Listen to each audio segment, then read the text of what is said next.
Hello and welcome to the new episode of the freightech.org YouTube channel. And today I have a pleasure to host a team from US, BuildFlow.ai. And today with me is Shen and Zhong. Hi guys. Hi, Seb. Thanks for having us. Yeah, my pleasure. I know that you have an interesting story behind, how you got into building the BuildFlow.ai, and I think it's going to be super interesting for everybody else also to hear the story and see the tool itself and actually use your tool in the future if they are among the target group of your solution. But maybe at the very beginning you could just introduce to us what's the story behind the BuildFlow, how you got inspired actually to build this venture up. Yeah, sure. I guess I can go first. So, hi everyone. My name is Steve. I grew up in a city called Wuhan. It's a very famous town post-COVID right now, so pretty sure people heard about it. And my father runs a family business, a freight brokerage, and he's been running it for over 20 years. So, while I was growing up, he was also growing his own freight brokerage business while raising me. And since he started and grew the business himself, I got to learn a lot about how to run a business, and I think that's part of the reason why I wanted to be an entrepreneur after I graduated from college. And then fast forward, I moved to the US to study for a computer science degree. And then since I studied computer science, it came natural to me to start a tech startup, and that was around 2018, 2016-ish. And that was when Snapchat was really popular. Everybody was going crazy about AlphaGo and stuff. So naturally, I didn't think too much about the freight or logistics. I just want to use technology to make people's lives better. And then fast forward again, I started. I just left my second company, and I was looking for a new project. And then I met Shen on a co-founder matching platform, and just left Flexport. I'll leave that bit to Shen later, but Shen just left Flexport. She saw a really big problem there, and she decided to start a company to solve that. And I met with Shen. We talked a little bit, and that reminds me of my story when I was 7 years old. My father, who runs a freight brokerage, he accidentally saw he had this one customer, and they sent my father a check of $6 million 20 years ago. So that was huge for a SMB. Yeah, and it was totally by accident, and my father had never received a single check of that size, so he knew it was by mistake. So Yeah, I think there my are father very came few back. people that actually got this kind of a check in their lives. Yeah, and uh, and he contacted the customer, and you know what? They did send the check by mistake, and it was a very disastrous mistake, because if my father didn't notice the check and or refused to send it back, then their company would go bankrupt, and legally my father could not be blamed because it was not my father's mistake. So it was a Yeah. very lethal mistake, but luckily he found it, he returned the check, so both businesses were thriving. So we knew that it's super complicated to run the accounts receivables for logistic company. We can explain more about that later, but it's super complicated, and we both realize it's a huge problem. So we decided to start a company to solve that, and hence we were working on BuildFlow right now. I already feel envy about this time in 2016ish where the all of the interesting let's say consumer facing tools were popping up in California. It must have been Yeah. exciting time. Yeah. All right, Shin. So you were in Flexport when you well, started looking for Steve, right? It's like you didn't know it was Steve, but you were started looking for the co-founder to actually start the venture to solve the problem that you've seen in the past. Well, so what's your Yes. background? How did you get to the Flexport in the first place? So I'm a software engineer by training. I also attended college in California, and Flexport was my second job. Worked at Amazon for a while, but not on the logistics side. It was on the digital media side, but I was on the account payable engineering team. On paying all the publishers and authors of the books. And I joined Flexport since it seems pretty cool. The vision of Ryan that he wants to automate lots of Yeah, freight process out there, and I think we all know the promises of Ryan. Yeah. There's a lot of yeah, yeah, a lot of in the air. Yeah. yeah, I really believe it at the time. So I joined Flexport, and Mm, I was on the booking team, making the form for the shippers and companies to book freight with Flexport. And that's where I came into the problem of Flexport's account receivable, the integration to the billing and the actual handling of the billing is pretty problematic about that. And after the pandemic, the free boom has ended. It really surfaced pretty ugly that Flexport has lots of cash from the AR side where they didn't sometimes not even try to collect from customer or collect much less, like only charge for the ocean lag, but forget the tracking lag.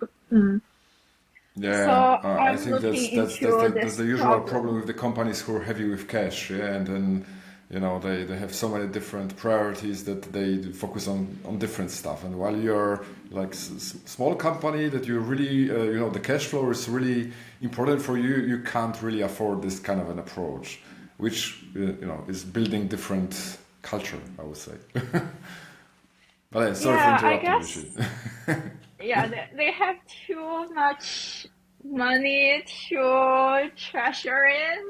So yeah, that's why when I started looking at this problem, initially it was auditing on the auditing side, make sure we charge the customers correctly for logistics companies.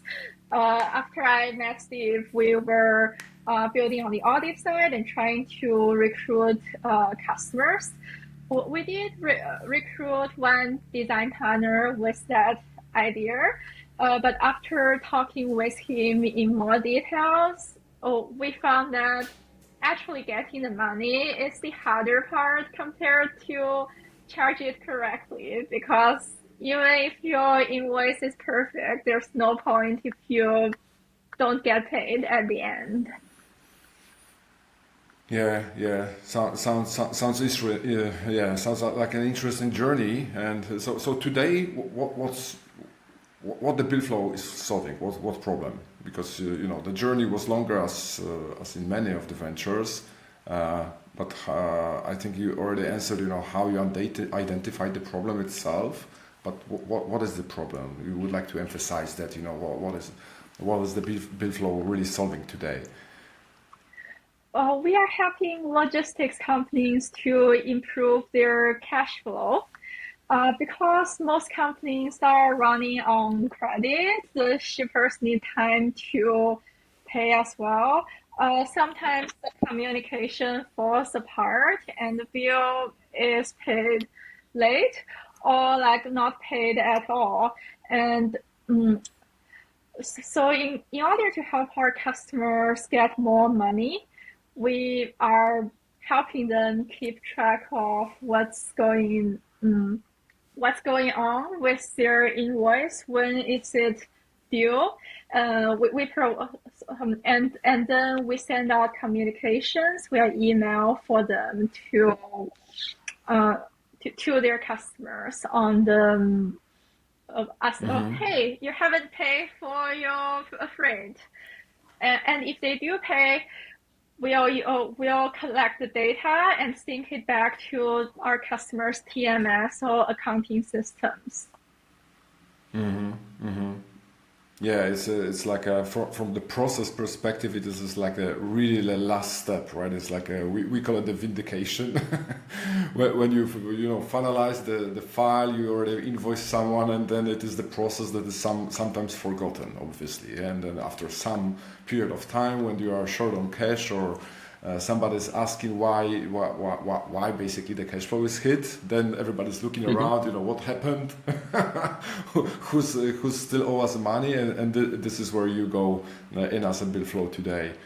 So yeah, maybe we could jump into actually showing the kind of a demo how it works. It will be also easier for the audience to see, and evaluate if that's something they need. And probably one more question is about how to get it live for the customers. This is like a big barrier that you have to implement the tool. It takes a certain period of time, or how did you design the solution that to actually start for the customers with that? Yeah, sure. Let me start sharing my screen. Yes, please.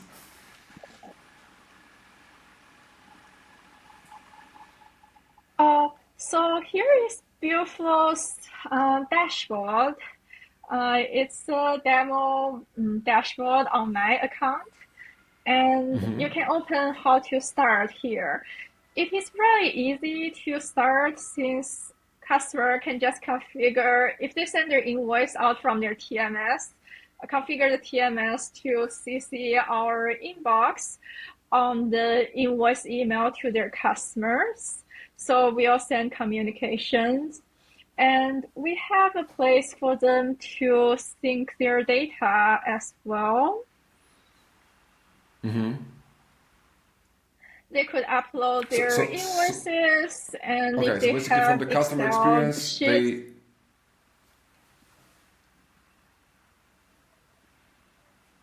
go on.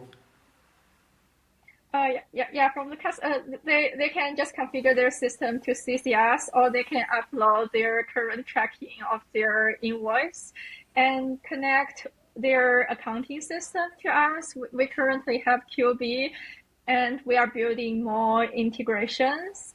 But if they don't want the integration, just want to CCS, it's not a problem. We can just we'll trust the proof of payment provided by their customer. If so, since fraud is not that often, it works. They'll just need to double check on their bank. And after they have done with the upload or CC the invoice into our system, they can see a dashboard of their total account receivable and each invoice. We'll send emails, the reminders, and collection letters on their behalf, and there will be a communication log. If their customer asks a question like, is the price too expensive compared to the rate, we'll let them know they need to manually address that concerns, and you can filter the status if it's need intervention, pending, or paid, and the data will be uploaded here, and they could set up configuration to receive weekly or bi-weekly, monthly insight of their account receivable. And let me also show our real inbox and the email we have sent on behalf of our customer. And it is replied with the check number here. So that is the experience to the debtor side. All right, so it's easy to implement. That's what I've learned, right? It's like either you CC in your address as a customer, obviously. I mean, or you get an integration through one system. At the moment, you are working on more to get the integration, and then you are just taking all of the workflow at your site till the proof of the payment is sent to you. Then you consider it as finished, basically.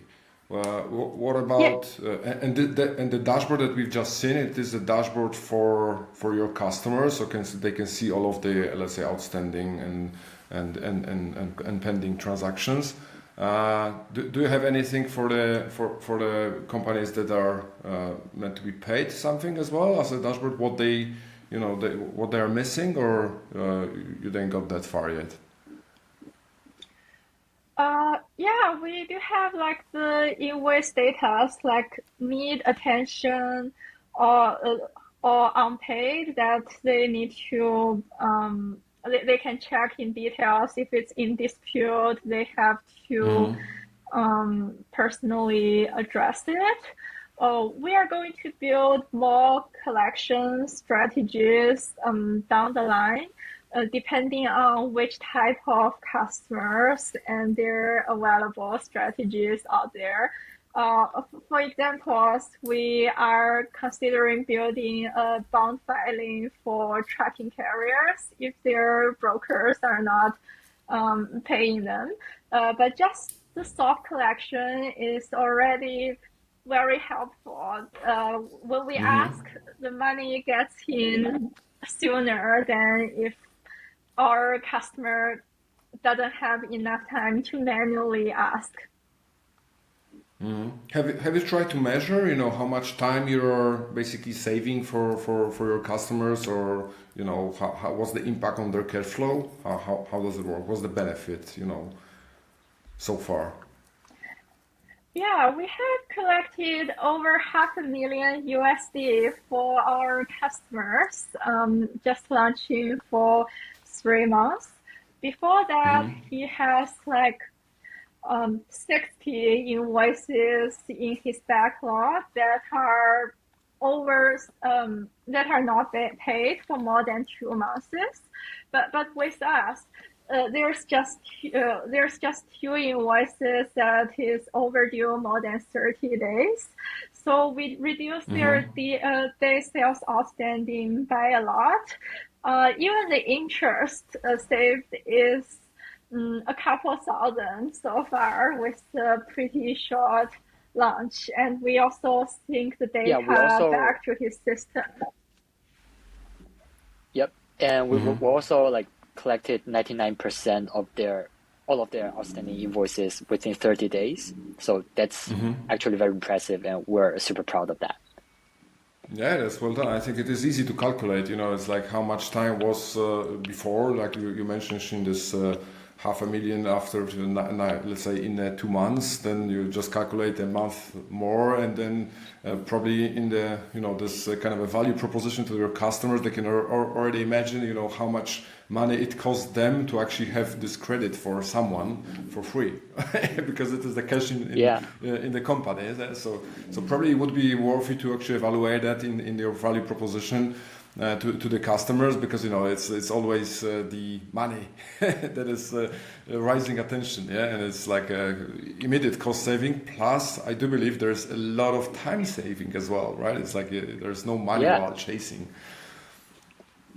yeah, Yeah, and, their and accountant would usually spend like 5 to 10 hours per week to getting the data ready.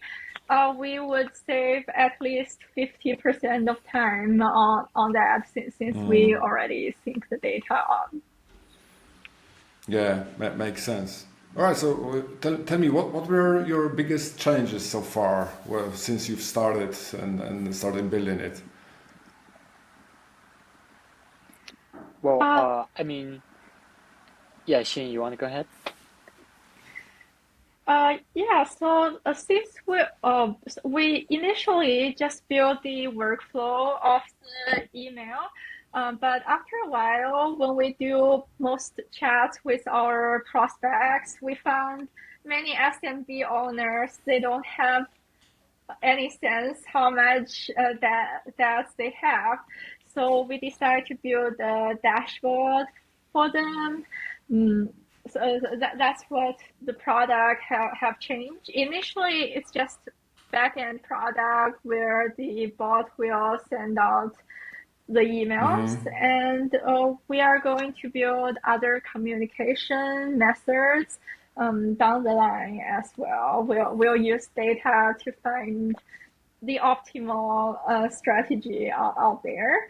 And also we have implemented like more sophisticated communication. If the general AP inbox is not replying, we'll find their leaders and escalate the communication. That's what we have added on the product as we build it. So initially you thought it will be more the APIs based solution that you will just push the data back to some TMS or some financial system, right? It's without a big front end at your end. Yeah, we just built the email outbound and sync back to TMS. So it was not much to show on the front end side. And what was the problem with the TMSs, with actually filling this information back with them that you let's say forced to actually build this backend front end solution at the moment? So it was for the customers we talk with, they previously are pretty manual. And for us, we are using OpenAI's API to do the ETL, and it has been doing pretty well. It can read through an email of proof of payment and just get the check number or the wire number out and send it back in a more standard way. All right. So what about the evolution? Where are you heading? What's the future of the BuildFlow AI? Yeah, so we the motivation for us to start BuildFlow and keep it going is that we believe people should get paid for the service they provided, right? And it doesn't seem so much of a challenge in other industries. For example, like Shen and I have all built software before, and in the software industry, it's very straightforward. You build a website or an app, you integrate a Stripe link or something, and whenever people need to pay, they just pay using their credit card, maybe via Stripe or not. But it's pretty straightforward. You don't miss any revenue. You don't have any lot of dispute on the amount of money. It's pretty straightforward. So, for example, an indie hacker, indie developer, will be able to just develop on the website or the app, and then not worry too much about the revenue side. But clearly, it's not the case in logistics or maybe in healthcare, in insurance. In those industries, it's so much more complicated. So we want to bring the same experience for software engineers to other industries, such as logistics, and maybe in the future we also want to expand in more industries, but we want to free people from the trouble of getting all of their revenues back, and that's our vision into the future. Just imagine you have done all the hard work arranging shipments, right? Making sales, making sure the loads gets properly delivered, and after all of that hard work, you just wanna sit in your sofa counting your money, but you cannot do that because AR is such a pain. So like you still need to hire more people to do accounting for you, to do auditing, to send your invoices, to making sure like the numbers are correct, to make sure your customers won't get angry. And all of that happens because human beings make mistakes. If they make mistakes, then your customer need to come back to you to dispute. Sometimes they get angry. And also, if people make mistakes, there's a lot of room for fraud, right? Because like not all of not all people in the industry are like as honest like my father, although I wish that was the case. But there was a lot of fraud in the industry. So There still Shen, I is. I believe, hear the stories about it from time to time. yeah. There is a fraud in the industry. Yeah, that's for sure. So so Shen, I believe that like if the revenue collection process is as easy as for industries like software, then the whole industry will just be so much better, and the whole society will benefit from that because the society cannot run without logistics and supply chain, right? So we're essentially making the world a better place by making revenue collection easier for people. Yeah, I'm glad that you mentioned that. I share the same mission in here. So we also think that this global trade is just a tool, let's say, for a lot of countries to actually get out of the poverty. To develop to the let's say average. Let's assume only the average level of the globe is for some of the countries already a huge improvement, and this supply Yeah. chains are really making it possible. So it's an exciting space when you think about it, and we definitely share the same mission that we want to actually make the industry better for the globe or the whole world being better at the same time. Yeah. I do agree within a lot of the theses that you've had within the first very beginning about the impact of the companies and giving this kind of a relaxed thinking about the money that is coming to you, and it was supposed to be coming to you because you did a good job. And unfortunately, it's not the case in many areas, and it's always some kind of a squeeze to some parties, and then it's just it's like a ripple effect from the other one company to another, being a little bit short on cash, and then the whole financial cycle is impacted because of that. Then Yeah. I think your tool is basically allowing someone to decide.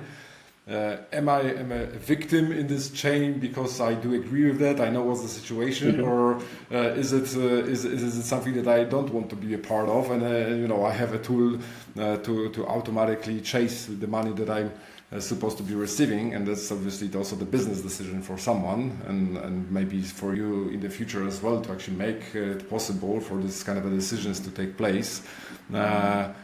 But when you think about the BuildFlow in like 5 years, you already has this tool within the let's say chasing the payments. What's next? What do you want to build after that, or what So we side are problem to building solve? filings for now. If you are a trucking carrier and not getting paid, you can file for the surety bond to the broker. But if you are a broker or forwarder, you have AR insurance. When you are pretty sure you can't get it, you can also file a claim to the insurance. There's lots of paperwork, and it's pretty good for AI to automate it. So we are building the filing out there. And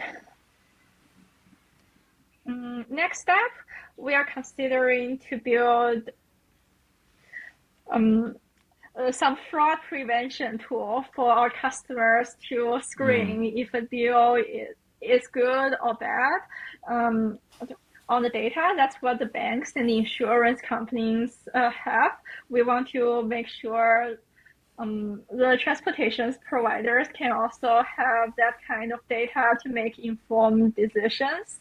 Those are the features that's on our roadmap to build. It's And also, unbelievable, but it's how much this fraud is happening in the area. I've heard some stories about some overseas basically customers that are supposed to pay. You know, there's this agent networks between the freight forwarders that they cooperate with and with other parties. And then, you know, there is some external party, obviously not the company that you are cooperating with, but just, you know, using their email to override their bank account in your system. And, you know, they have so tricky let's say approaches to that after some time I've heard so many companies just got into that and finally wired like, you know, $200,000 to the fake bank account. Even this space is already huge. It's not, and it's like a single number, right? A bank account in your system that needs to really have some kind of a security workflow. How you can change that before you make this final wire, because there are a lot of companies being frauded in this particular way, like phishing. You know, is probably the way of actually cheating them. But it's unbelievable. You know how this space is big. Steve, you wanted to say something as well. Yeah, I guess I kind of just forgot, but I like that you mentioned security because we noticed two like trends on security in the freight industry. The first thing is that one of our customers is having a security issue with his firms. Their like API keys got hacked with some service provider, and they're like spending a lot of their time to fix that. And we noticed this because we're having tremendous success collecting for them, and every day we would sync with their TMS to get their invoices and do the collection. But starting one day, we stopped like receiving invoices from them from their TMS, and we were like super curious, like what happened. Did they get angry even though we are collecting like so much for them with such a high success rate? So we hopped on our call with them, and it turned out they're like very happy with BuildFlow service, but there's something wrong like on the security side within their firm. So like they're spending a lot of time not providing service to their customers, not making actual money, but to prevent losing more money fixing their loopholes. So yeah, like I guess it's great that you mentioned the security issue, because a lot of people in the industry just take it for granted that like everything will just be fine. They don't think about how to make their processes more secure, just in the way that like they don't think too much about getting their revenue. Like she mentioned, they know they have some revenue leakage. They're not getting 100% of their revenue back, but like how much of their cash flow is impacted, like how close to bankruptcy are their companies. They have no idea. Like maybe they make one mistake on invoices, they send one one extra checks to the wrong customer, then their company will go bankrupt, because that's essentially what happened to my father's customer 20 years ago, and it could happen to every company in the logistic business. So like people have no idea how dangerous they are unless they have more awareness in like revenue cycle management or security, like I mentioned. But also another thing I want to mention is that like Shen and I saw on LinkedIn the other day that there was a very interesting case where there's a fraud, not in the freight business, but in the tech space. So apparently there's this guy who just sent random invoices to like big tech companies like Facebook or Google, and to their like accounting team. I have no idea like how he managed to get their emails, but apparently he just sends random invoices, random numbers for random things to like those accountants, and they ended up paying him back for those invoices. So he ended up like Unbelievable. scam like 100 million or maybe even more like dollars Wow. from these big companies, and he just recently got like arrested. But just think about the like how simple the trick is and how gullible Yeah. people are Super for this kind super of like basic and old school, right? It's like, just send an invoice, get yeah it paid. yeah I mean like it sounds like they have very little auditing from the inside. They don't verify the invoices for like the services they buy, and they have very little check on actually making those payments. So if like software companies suffer from like these loopholes, I'm pretty sure logistic companies will also suffer from these loopholes as well, because Yeah. the software infrastructure for logistic companies is even more legacy, is even more outdated. So It like is. I I think people should have more awareness on like security, securing their revenue. They Yeah. deserve this money they Yeah. make. Probably the logistics would be more reluctant to this kind of a trick, because this is on daily basis. This is like, there's Yeah. like there is a relationship between the service provider and the customer in most of the cases. There's not that much of the random transactions. Yeah. So if there is something new popping up, there is, it is more unusual. So it is easier to catch it. But at the same time, there Hmm. are a lot of different tricks that actually this industry is, let's say, more at risk than this big tech. So yeah, I'm completely with you on the security piece, which is huge, and this is important to emphasize here as well. But Shin, Steve, you're working on this venture. You've also worked on the different ventures before, as far as I understood, Steve. And what would be the biggest learning that you had so far from BuildFlow and from your previous lives? Well, Yeah, I guess oh sorry, Shane, just go ahead. Uh, it is we need to really understand our customer and workflow. Don't make assumptions as engineers. Like when we just started, we also try to build a payment link, but obviously people don't like that. They said legitimate logistic companies who would never use that. They'll still check their bank filing and do the payment out there. Although it seems pretty simple to use and adoption is high in other industries. So we just started on the communication side and not on the payment side. So that is a part. We need to both respect people as well as using our expertise to make improvement for them. In my previous life at Flexport, I think Flexport is too optimistic and have built some stuff that is not adopted by both inside and outside parties. So we are trying very hard to make sure we don't do something similar. Yeah, it's a good point. Thanks for bringing an option. I also agree with you. Talking with the users, within the customers, really understanding the process. And when you start coding, make sure that you're actually coding for someone that is waiting for that to use it, not to just have it in the repo.